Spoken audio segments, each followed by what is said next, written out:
Blog Talk Radio.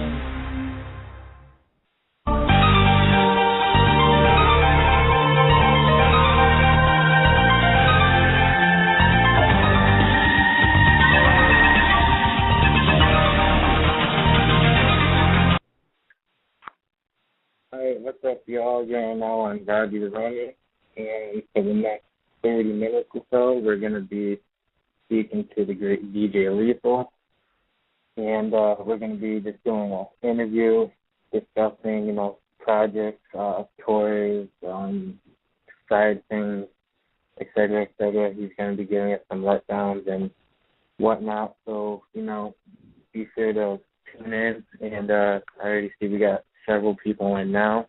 If you have any questions for him while he's on the air, feel free to type them in the chat box right here, or you can call in. But we're going to get DJ Lethal here on the line right now and get on with this interview. Yeah, you're on the air. Yo, what up, what up? Oh, what's going on, man? Oh, just chilling out, Mr. Rob. I hear that. How you doing tonight? Good, man. Just finished just watching Little Tube, making some tracks. You're going to go check out some of these parties and good old Hollywood. And, that's about it. That's what's up. Yeah, I'm just kicking back, I'm waiting for this interview all night. Patient. But, yeah, so what do you got going on for such as tours or projects or anything? Well, definitely working on a bunch of stuff.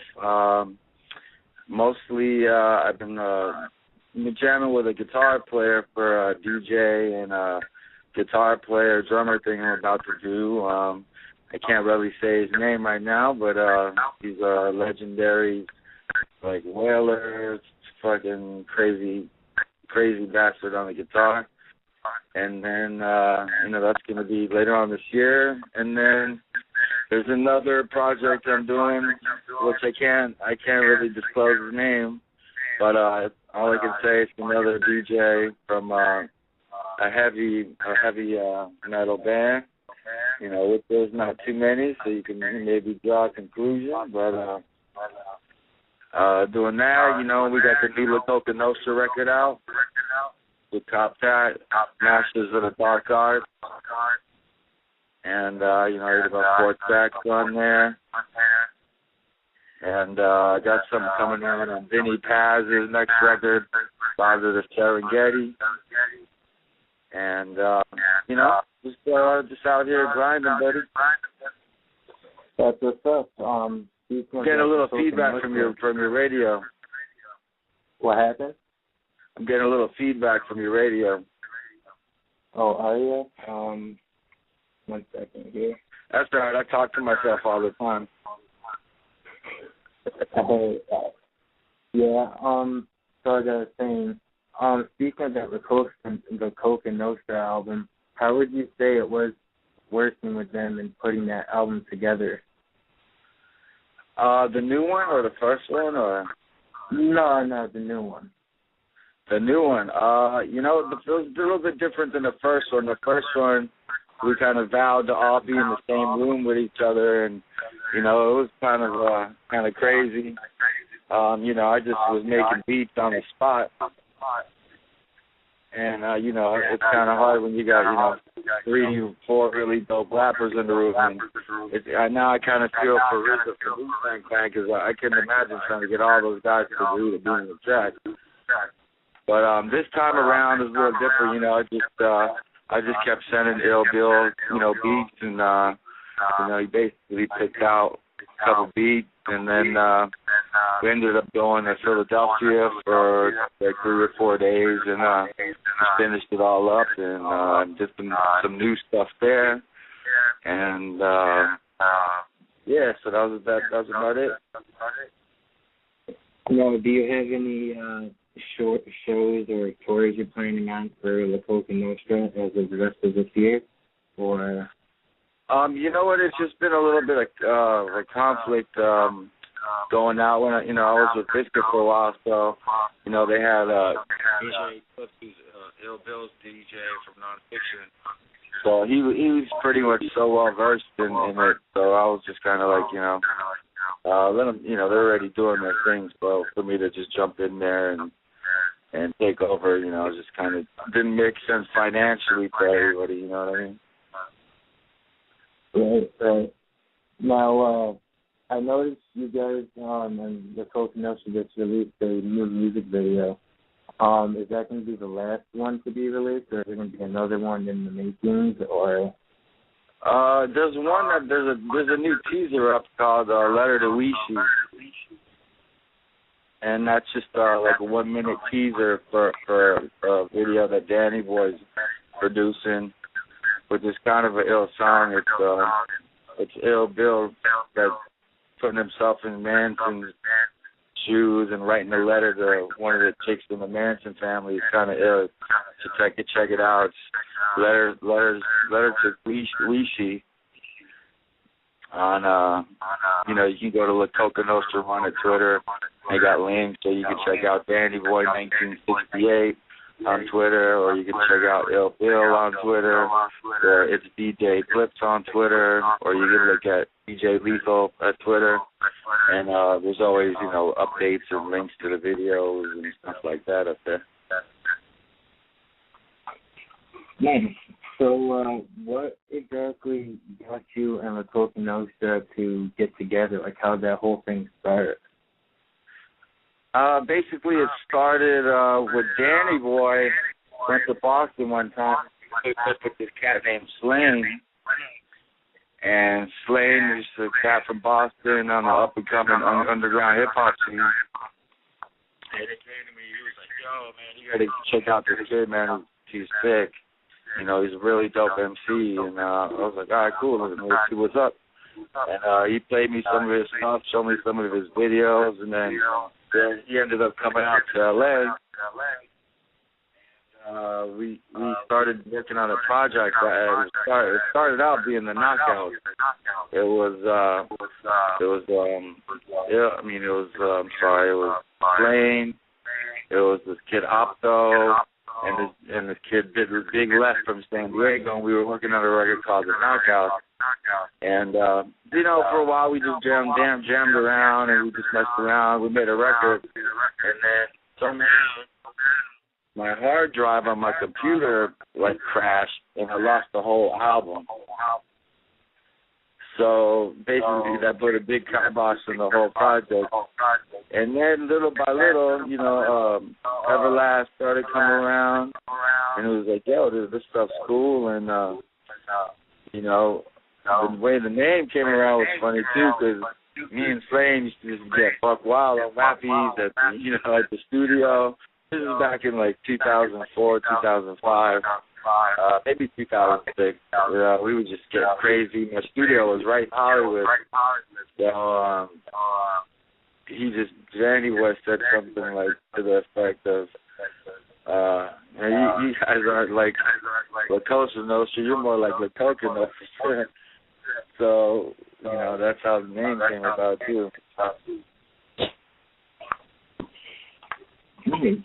So, speaking on how La Coca Nostra and whatnot came about, how did you necessarily come about? Like, how did you get into the whole music world, and how did you, build up and decide to want to go and make beats and stuff like that?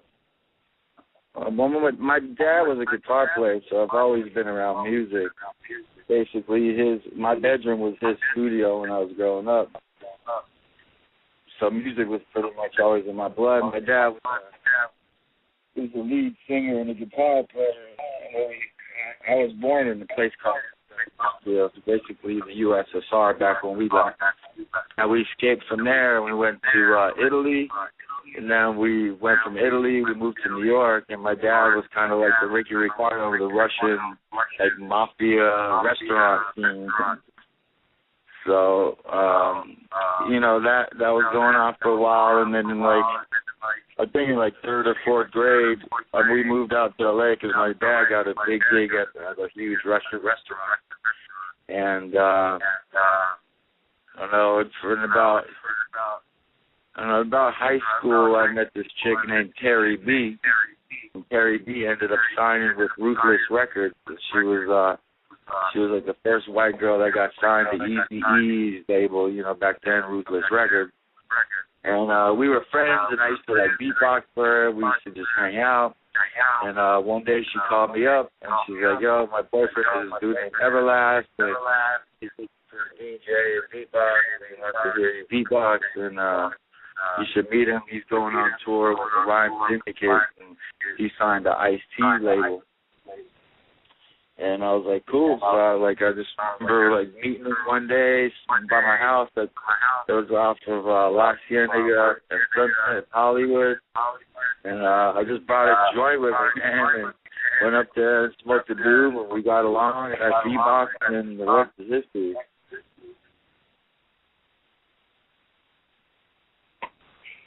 Nice. And since you say that your dad was a guitarist or whatever that was, would you say that he was the one to get you into it? Like, would you say he was your big inspiration into wanting to get deep into it? Or? I'm sorry, it's hard to hear you, my man. Oh, my bad. Since you said that your father was a guitarist and had his own studio and stuff like that, would you say that he was the one who inspired you to get deep into music, or would you say there was other artists and whatnot that got you to build up and want you to get deep into it? I mean, mostly back in the days, one of my first girlfriends, her cousin, was dating this guy named DJ Muggs, and Muggs used to come over and to our crib, and he used to play me the old Typer Till stuff. And when it was first getting done, I mean, I'm talking about cassettes or the first, Hand on the Pump, Insane in the Man, all those old tracks. He would be playing me that stuff, and I was like, wow, man, I really need to step my game up and start making beats. But yeah, definitely my dad was the hugest influence, because he had all the studio stuff. But I was such a bad kid that he didn't really let me mess with his gear. And then one time after a tour with Everlast, he just opened up the garage and said, "All right, boy, go at it." And I just got into the room. Basically, all the first beats I ever made it onto the first House of Pain record.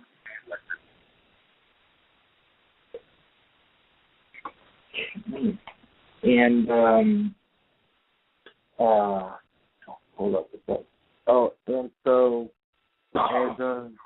as of now, out of every features and projects and albums you've done, what would you say was your most, hardworking project you've done, and what would you say would be maybe your best features, such as artists you've worked with and things like that?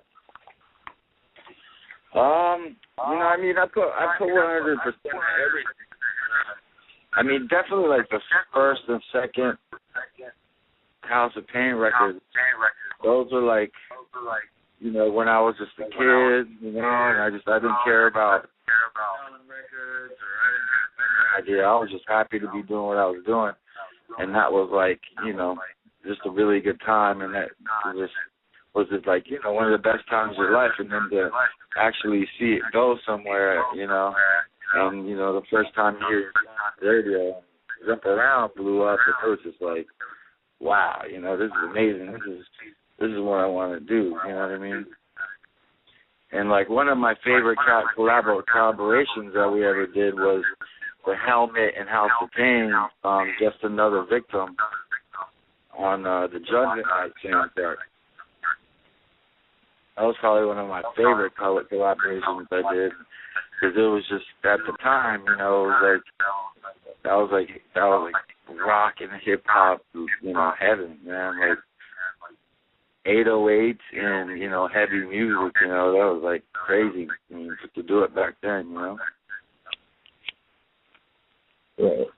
And working with, I know you said that you've done a lot of stuff, you're doing a lot of stuff with Coke, you're doing other projects with other people. Do you plan on putting anything else out this year, or are you going to hold out till next year and just do some sort of big release, or what's going on? You know what? It's a lot easier to release music these days, and I just been putting stuff out kind of for free. I got some stuff on speed.com, PHEED.com. You can go on there and download some stuff. I have a solo record I've been working on for like 20 years. I've been trying to wait until Dr. Dre puts his record out so I could be the one. I could be like Guns N' Roses and put a record out like 20 years after I did it. So I'm trying to beat both of those guys. But actually, I vowed to put out my solo record this year, so I'm just going to give it away and just get that out of my system. I always have like a certain kind of, block in my head for some reason with that record. Just like, you just want it to be the best. And, I make so much music all the time that I always think that I'll just, this is a cool beat. I just move on, and then it just adds up and piles up. So, I've been, just stockpiling for, 20 years, So, definitely I'm just going to start releasing all this stuff before I fucking croak. So, in that solo album, do you plan to just release it as a free download, or are you going to actually put that up? I'm probably just going to give it out, man. I've been sneaking songs out here and there. If you go to that site I said, PHEED.com/DJ Lethal, you can go on there and at least get a couple songs, and they got a teaser of the other couple tracks. I got Bun B, Dilated People. There's a bunch of heads on it, man. It's pretty cool. Good stuff. And are you planning a certain date to release, or are you just going to go until there's no more tracks to release and just leave it at that? Yeah, I figure I got to let it go, man. I've been holding on to it for way too long. It's just been a bunch of politics with the labels, and as soon as you get 10 rappers on and features on your album, it starts getting to be like, oh, well, we can't put this out because they got a single coming out next month and this and that. And, I'm just going to say fuck the labels and just be like, all right, here we go. So I could just clear the palette and start moving on. Great. And, you were kind of running here. Is there any, special shout-outs you'd like to make, or give us any more, info that you have coming towards the future, or anything that you haven't mentioned? Yeah, just keep a lookout for, my Twitter at DJ Lethal, and I'll definitely be putting new stuff up on there, and that's about it, man. I'm just actually, man, after 20 years of being on the road and in bands and all that, it's I'm finally having a little bit of a chance to just kind of live life a little, man. I missed a huge part of my life, and just to come back down to earth and just chill is kind of cool. Just being me. So I've just been kind of just enjoying that part of my life. You know what I mean? But yeah, definitely just check out DJ Lethal Music on Facebook and at DJ Lethal, and that's about it, dude. So you're down with the Juggalos and the Cottonmouth Kings?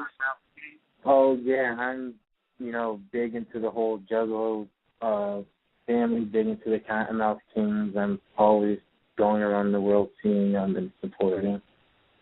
Oh yeah, those are my peeps, man. We did a tour with Cottonmouth Kings, man. Those cats are all our culture, man. All killer dudes, man. It was a fun time doing that tour. And then I heard that I heard the new the Juggalos. I heard that they whatchamacallums, they did a cover of Jump Around, right? Yeah, ICP just released it about a month ago. Yeah. Yep, the ICP, man. Them dudes is crazy. I'm a fan and shit. I've been watching those guys for years, man. They've been doing their thing. Yeah, I'm gonna tell you, as long as I've been listening to your music and, you know, sticking by your side and whatnot, I would have never thought that you'd be down with them or even listen to them for that matter. I just think, you know. Yeah, no, I mean, how can you not? You know what I'm saying? Well, yeah, I mean, especially at the Cottonmouth King show, there's a lot of juggalos, man. Oh, I know. I saw them actually, last time I saw them was back in April. They actually came to New York for the first time in like 8 years, where I was actually eligible to drive decent. And I was like, shit, man, there's so much juggalos there. I mean, I'm, you know, big into the whole juggalo community and whatnot, and also the pancake community. So, you know, it's like a place where you belong, you know, gotta take advantage. Yeah, man, I just, you know, and I also wanted to say, you know, rest in peace to the homie, man, Bakalika, you know what I'm saying? We were chilling fucking hard back on that tour, and we were just smoking out and just chilling, man. You know, I just wanted to say rest in peace to homie Bakalika, you know what I'm saying? That's what's up. Actually, the day or two after, I actually did a tribute to him on a segment of the show. A tribute to him, and I had a whole bunch of people come in and pay their respects, and we had, you know, a moment of silence too, and played some of his music and whatnot, and shared some memories that we had, and it was cool. So. Yeah, man, he was a really cool, nice dude, man. Definitely. So, you know, big shout out to Cottonmouth King, you know, Bobby and shit. That's the homie. And Big Daddy, I've known him for a long time. And big shout out to ICP and all the juggalos out there. So come on, lethal dose is down, yo. What up? That's for sure. And that kind of blows my mind. I'm going to be honest with you. I wasn't expecting that. But, word up, man. It's all good. No, you know what? Wise man once told me never don't take an interview, man. Big or small, man. If people want to hear what you got to say and they're interested, then I appreciate you even wanting to talk to me. You know, I don't care if you got one listener or 1,000 listeners. I'm down. Oh, I got several listeners here, but yeah, it's an honor to get you up on here, man. I actually never thought I'd ever, you know, meet you either in public or even over the phone, for that matter. I didn't think. And then when I had my booker, he came at you and asked you, and he told me that you got a hold of him so that you were down. I was just like mind blown. Yeah, man. Yeah, I mean, I talk to the people on Twitter, man. I actually like interact. I'm really like appreciative of people enjoying my art, or even haters, man. They're cool too. They drive me too. That's what's up, you know, and just keep doing your thing. Yeah, exactly. What else can you do? Right. Well, is there any, you know, more shout-outs you want to make out, or anything else you want to say? Shouts out to the whole LBS, all the Biscuit fans out there. Hope those kids the best. Maybe one day we'll reunite. And shout out to all the House of Cane boys. Shout out to Rob the Rummy. Yup. Shout out to ICP. Shout out to the Juggalo. Shout out to my man. You know what? Sometimes I'm really feeling, dude, that just got signed the Strange Music. The Real Rich. That kid is killing it right now. Oh, yeah. Did you hear his new track? He did the new remix for Tech 9 earlier.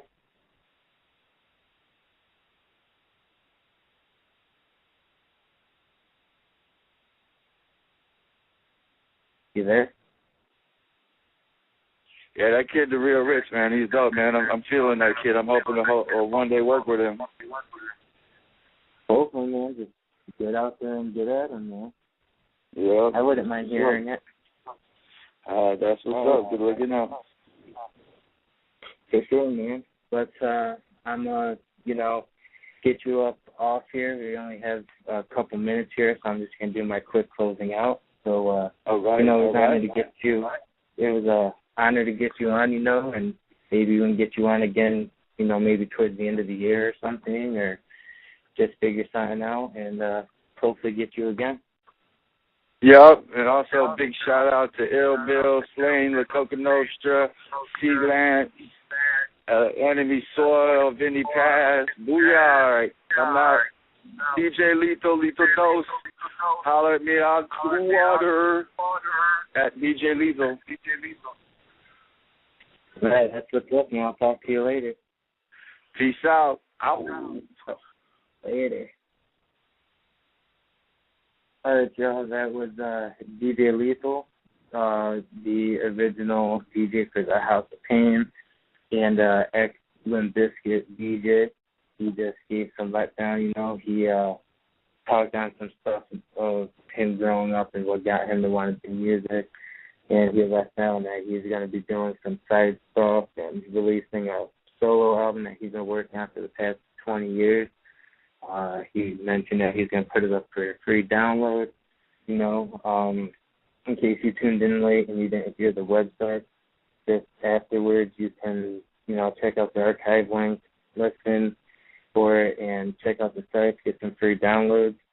And, we've got just a couple minutes left, so you want to call in at something, chat it up, or ask any questions in the chat box, go for it.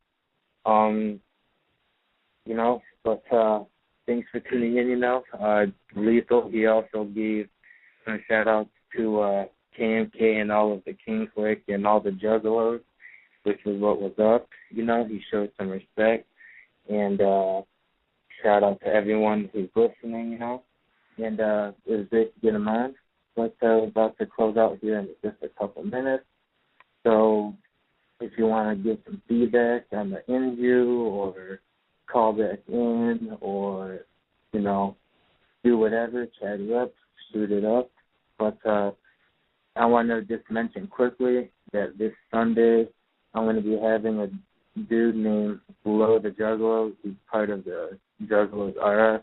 He's going to be doing an interview this Sunday, same time, 11 p.m. Eastern Time. And next Thursday coming up, it's been confirmed this morning that we're going to be doing an interview with DJ Quay, the DJ for Psychopathic Records. And we're going to do an interview with him quick and, shoot it up there. He'll, give some letdowns of, mixtapes and projects and features and, stuff like that. So that's going to be something to tune in. And that's, of course, going to be 11 p.m. Eastern Time and 8 p.m. Pacific. Same time as usual. So I'll be trying to check that out. It's DJ Quay. I'm currently working on Daddy X KFK and a few others. So, just, be on the lookout, check my Twitter, Facebook, all that nonsense. So, everyone, thanks for tuning in. I'm going to get back to my thing. It was great chatting with DJ Lethal, big shout out to him again. And just keep doing his thing and just live it up, But big shout out to him for taking his time out of his schedule and doing this interview. It was an honor. And thanks to everyone who's listened in. It was great. And just make sure to tune in this Sunday and tune in next Thursday for DJ Quay. So big shout out to everyone. Shout out to Dylan for making this interview tonight happen before his Twitter got fucked up. Shout out to just, everybody who's helped me push, to get this stuff going.